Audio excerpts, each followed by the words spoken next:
Hi, I'm Troy from Troy & Sons Distillers in Asheville, North Carolina. They call Troy Ball the Moonshine Mom.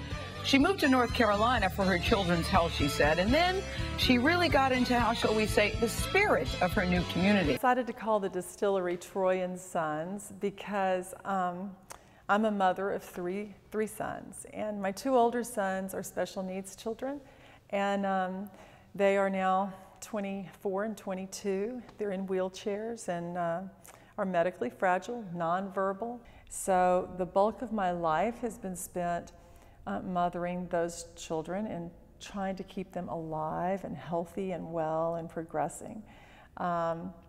So when it came time to form this business, we thought, you know, since my life has been so about the boys, it makes sense to honor them in this way. So we chose the name Troy & Sons. We brought them here to try to keep them alive. And when you buy land in the mountains and you get to know the locals, if they like you, they bring you moonshine.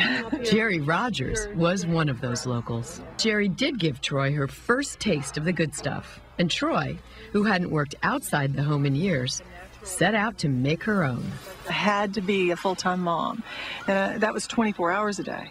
So I had to kind of say, Troy, it's okay. You know, your time will come and it'll come later in your life. Today we're out on the farm where our original distillery was located south of Old Fort. This is the McIntyre farm. My name is John McIntyre. I was born on the farm here. Now we're growing Crooked Creek corn, which has been grown here. The corn you see here, Crooked Creek corn, has been grown by our parents and grandparents and great-grandparents since the mid-1800s. I couldn't figure for the life of me why she would need 100 pounds of corn. And I said, John, you got all these old barns and you got the mill. How about if we did some test fermentations out here? And he says, lady, I don't want to get arrested.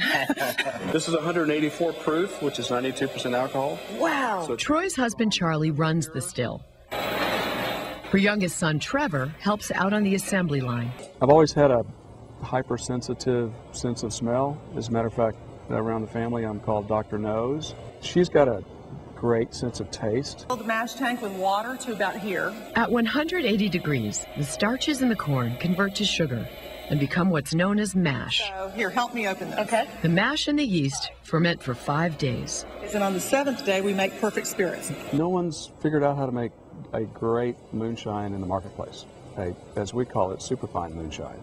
So we're taking principles that come out of European distillation techniques with equipment, where they're making very fine fruit distillates, and we're applying that to grain.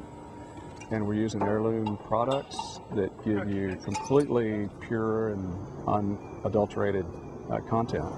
And what was interesting about this is very high-end liquor. So I learned there are heads, hearts, and tails. And in a lot of mass-produced stuff, you don't take off the heads or the tails necessarily. You do one. Because they do this by hand, they take both ends off. So you're left with the heart, which is a really smooth, easy liquor. You make a quality product and success will follow. If you make only the very best you can, heirloom corn, high advanced equipment, careful distilling, low yield, and you put in a bottle what you would drink and what Troy would drink, that's something people will value. You need to taste this. It's 80 proof. It's just the same as drinking a vodka or a whiskey, but it's got character, and it's a round spirit that's light and easily mixed. Oh, boy, that's really good. Yeah, that's really good. That is very nice. Very, very smooth. Oh my. There's such depth to it. There's character. It's just clean, and it's got that melony type of aftertaste, which you don't find normally in white spirits.